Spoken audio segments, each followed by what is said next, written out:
Я затрьохсотився через власну помилку. Там було перше поранення кульові, і ворог потім трошки закидав мене гранатами. Лежу на той момент і бачу, як орел пролітає. Я такий, оце кінематографічно зараз, оце би зараз зняти. Було б класно.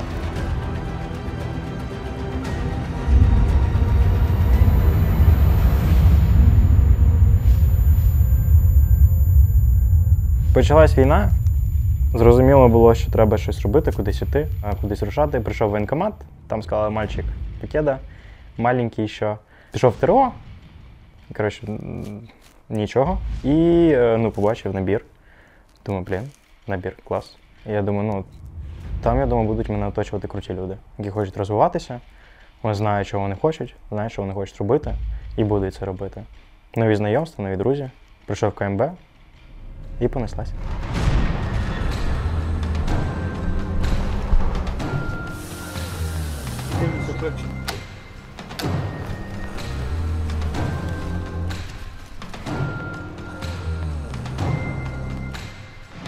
Влітку якраз закінчив університет на спеціальність режисер, постановник. І от якраз почалась війна повномасштабна. Дало поштовх якраз займатися документалістикою, бо багато історій, є що розповісти і потрібно розповідати як нашим людям, так і за кордоном. І ми з братом просто почали знімати якісь документальні роботи, локальні історії. Ну і бачив я себе якраз в цьому майбутньому, але спочатку треба закінчити з війною, внести якийсь свій вклад і потім вже займатися цим. Грузим речі, 5-й і 3-й.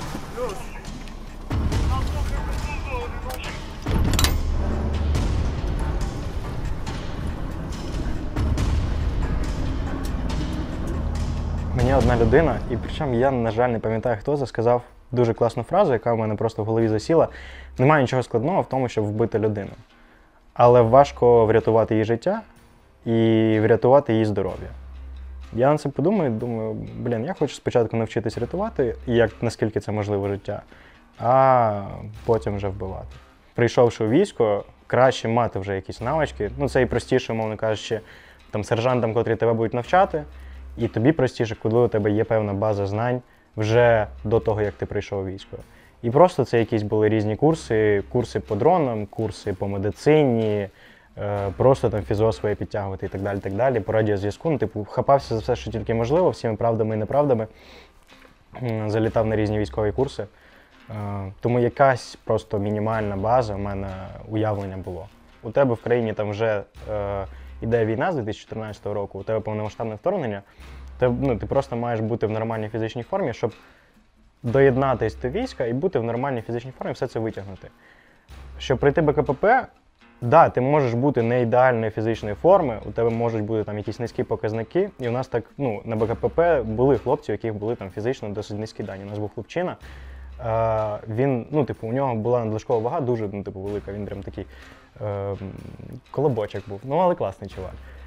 Він не здав фінальні іспити з фізо, але він зарекомендував себе як чувака максимально, котрий йде до своєї цілі. Він максимально схуд, займався фізо, все терпів, все робив, показав себе як крутий чувак, знайшов себе в іншій сфері в нашому ж підрозділі. Він зараз працює над собою і все можливо. Плюс-плюс.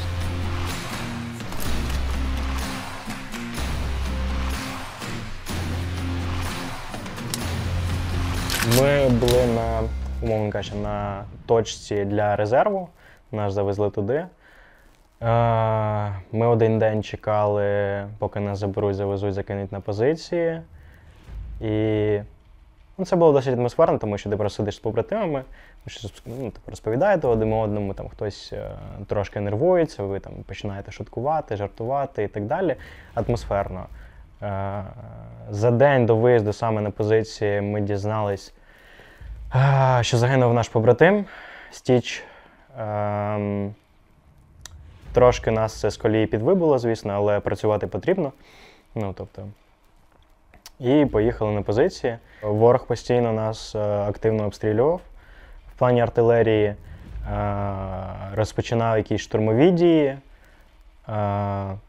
Навички знадобились з самого початку. Це там умовна топографія, щоб не заблукати в цьому лісі і так далі. А саме бойові, то це перший тиждень, перші дні надання допомоги. У нас був штурм, я пам'ятаю. Нас штурмували опонент. І ми ганяли між позиціями, приносили БК, допомагали пацанам, там когось розставляли по позиціям. І я пам'ятаю, ми з другом, з побратимом працювали в двійці, і у нас між двома позиціями досить нормальний такий розрив по дистанції, там потрібно виставляти людей. І я пам'ятаю просто дивне відчуття, що це вже не тренування. Типу, немає мішень, які такі піднімаються, і ти такий, постріляв трошечки, так красивенько сів, перезарядився, все так тікульно, красиво. Ні, все, ти робиш свою роботу. От твій опонент, він іде на тебе, він хоче тебе вбити, ким би він там не був десантником, штормзет, хто завгодно. Це людина, яка зі зброєю, людина, яка може стріляти, може тебе вбити. У неї є бажання тебе вбити. Ти маєш це зробити першим, і все. Тому навички, з перших днів вони знадобились.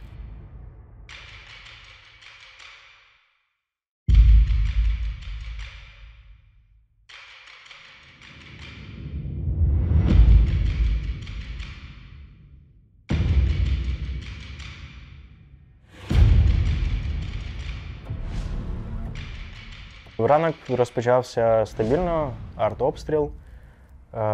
Обстрілювали, потім почали працювати FPV по нашим позиціям. І одного хлопця поранило, я йому надав домедичну допомогу, його потім евакуювали. До нас прийшла група інша і розпочався такий досить масштабний штурм наших позицій зі сторони опонента. На той момент мій командир взводу відділення, вони були 300, вони їх вивели з позицій. І, умовно кажучи, трошки взяв на себе ініціативу, розставляв хлопців по позиціям і так далі. Теж там займалися, приносили БК, провізії і тому подібне, бо маршрути не всім були добре відомі на той момент. І я був на радійці, прийшов наказ, що потрібно допомогти хлопцям на іншій позиції, там, де якраз штурми поближче, мовно кажучи, відбуваються. Я сказав окей, зібрав невелику групу, взяли БК, висунулись. Коли ми висунулись, ми зрозуміли, що опонент досить близько підійшов, зайняв там некомфортні позиції і почав трошки напрягати спекача кулеметом. Типу надавати нашим хлопцям підійти резервам або евакуацію провести і тому подібне. І прийшов інший наказ, що потрібно штурманути позицію, вибити звідти ворога. Я сказав окей. Зібрав знову групу, приблизно розкидав їм план на місці, тому що я на тій позиції вже бував, і я її знав досить добре. Розкидали мінімальний план, як візуально, що там де знаходиться, які нам проходи, де краще підлізти, як будемо працювати. Сконтактували з групою прикриття, яка на той момент була в окопній лінії біля нас. По тій позиції, де був опонент, працював міномет. І ми почали рух, просувались. Підійшли до позиції, зачистили перше укриття, зачистили друге укриття, ворог трохи відсунувся. Я в двійці працював з побратимом. Ми зайшли трошки на брустер, щоб прикрити групу, яка буде рухатись по траншеї, через те, що там траншея, вона прям така неприємна, щоб там працювати, і пацанів треба було прикрити. Ми встали, почали працювати, і я затриксотився через власну помилку. Тобто я пішов першим, як, мовно, старший групи, але за тактикою так не має бути. Але я думаю, просто якщо я зроблю якусь помилку, я сам просто за неї і поплачусь. Так і сталося, в принципі. Я відірвався від групи, зайшов занадто вперед, І ворог просто заакцентував увагу на мені, тому що подумав, ну, скоріш за все, подумав, що там знаходиться більшість групи, або вся група знаходиться там. І відкрив спочатку зі стрілкотні, зі стрілкового озброєння по мені вогонь. І там було перше поранення кульові, і потім трошки закидав мене гранатами.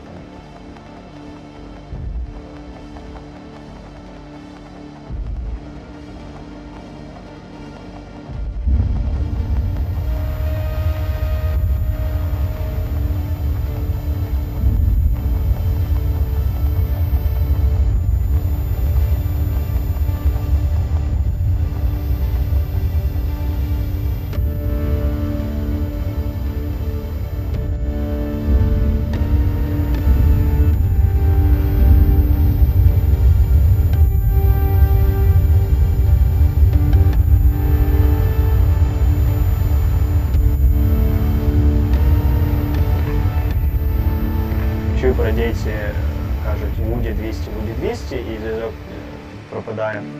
Ну і я просто зрозумів, що треба пустити до своїх. З хлопцями зі своїми групою я не зміг сконтактувати через те, що до ворога була мінімальна дистанція, метрів 5-7 може. Я був відірваний від групи, не був впевнений, де саме вони знаходяться. Якби я з ними сконтактував, ворог би скоріше мене добив би, плюс у мене радійка, вони б забрали радійку, така собі ситуація. От затрьохсотився. Подивився, що за поранення, в основному все в ноги, а там дрібнота різна, плече і малюська в голову залетіла. Хлопці подумали, що я 200, бо зі мною вони намагались комунікувати, але я просто не відповідав. На той момент забрати мене, відтащити не було можливості в них, бо це був абсолютно прямий вогонь по ділянці, де був я. Вони відтягнулись трошки, перегрупувались. Ну і я просто зрозумів, що треба повсти до своїх якби самому. І я трошки в обхід тієї позиції, де був опонент. Так поповз трошки весело. І знову ж таки, оця правдеформація, я згадую це все просто як у фільмі, бо це максимально було пафосно. Я ще пам'ятаю відчуття, сонечко світить, трошки витікаю, тепло, так добре, я такий щасливий. Я не знаю, чи я був щасливий, він просто посміхався повз. Доповз до своїх, почала працювати радійка, коли я до них повз. Чую по радійці, кажуть, Вуді 200, Вуді 200, і зв'язок пропадає. Я виходжу на зв'язок, кажу всім абонентам, це Вуді, я 300, повезу на вас з такої-то позиції на таку-то, зустрічайте. Доповз до пацанів, вони мене оглянули, надали першу домедичну. І там далі на іншу позицію докинули мене, евакуювали. Там трошки посиділи годинки 3 під обстрілом. І потім пацани мене просто легендарно по брустеру винесли вже до більш безпечних позицій. Моя група перегрупувалась, підійшли резерви, хлопці з іншого бату. Вони добили, дочистили ту позицію без втрат, без поранених. Максимально класно все зробили, просто красавчики. Штурм був успішний, і мене евакуювали просто на позицію, де більш безпечно, дали допомогу і закинули на броню. Їхав з пацанами, вони мене з маленького шприца водичкою поїли. Кожна людина, яка пробула там на позиції, мовно кажучи, навіть день, вона зробила свій вклад, звісно. Але, як хтось висловився, це не спринт, це марафон. Тобто це не значить, що ти там один день побув і все, дякую, я відвоювався. Ні, опонента, у нього набагато більше сил, набагато більше засобів, і нам потрібно максимально вижимати з себе, що ми тільки можемо. Бо у нас пацани воюють на протезах, у нас пацани воюють після першого, другого, третього поранення, після полону, повертаються, стають в стрій. Що зі мною не так, якщо я отримав поранення, я можу зараз нормально реабілітуватися, повернути там якусь свою фізичну форму, встати в стрій. Якщо я там отримав поранення і, наприклад, я не виводжу піхоту, я можу перейти там кудись в інше місце, в плані там БПЛА, ще кудись, де я буду корисним, все ще. Якщо ти не знаходиш мотивацію в собі всередині, або її вже, в тобі вже її немає, ти вигорів, в якийсь момент тобі цю мотивацію можуть дати люди.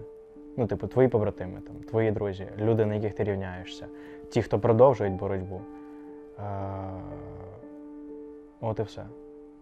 Мотивація, вона не може згаснути, бо з таким супротивником, з тим, що він робить з нашою країною, культурою, мовою, що з людьми з нашими територіями, містами. Як мотивація може згаснути, я не дуже розумію. Сядьте просто наодинці сам з собою і спробуйте самому собі відповісти, чи реально ви зараз максимально ефективні. Просто чесно, дайте собі відповідь.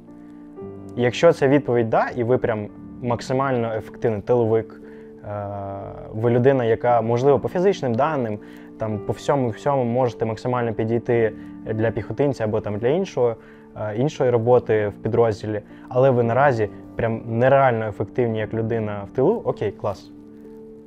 Але якщо на даний момент ви розумієте, що того, що ви робите, не вистачає, і ви можете допомогти своїй армії, своїй країні, ви маєте це зробити. Просто зробіть крок. Найважче зробити крок. Це страшно, але це гідно.